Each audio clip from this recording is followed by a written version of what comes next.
So, as an executive coach, I've always appreciated those engagements in which the coaching participant was described as a really, in air quotes, challenging leader. There were behaviors of arrogance and greed and even narcissism in some cases. And in a couple of occasions, I've gotten phone calls about coaching a bad egg. And those are my favorite kinds of coaching engagements because I know what's being described is the behavior, and that behind some of those really challenging behaviors is a person, a human being who is hurting. And no doubt you've heard that phrase that hurting people hurt people. And it's true. So I'm grateful that there are coaching opportunities, and coaching can't always be the fix. But what coaching can do is it can create a safe place for people to be seen. And often, not being seen is what's leading to the bad behavior.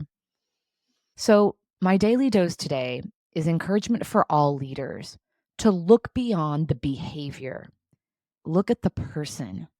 In other words, what do mean people mean? What's going on underneath that? One of my favorite stories of my dad was a school teacher for over 30 years. He taught biology and biochemistry. And my school was very small. And so my dad was a teacher in the school that I went to. And I knew that he had a reputation for being such a great teacher. And there was a boy named Chris that had failed a couple of grades and so ended up in my grade. And I remember my dad talking about how some of the other teachers had referred to Chris as just a bad egg, just a bad kid.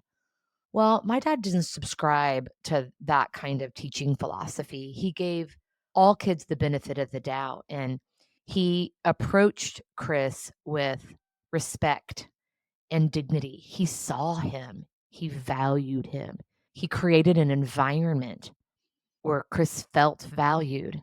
And you know what he got as a student? He got very different behaviors from him.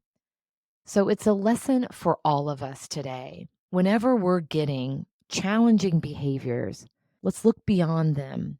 Let's think about what we can do to help people feel seen and heard. What a great way to take care of yourself and ultimately each other.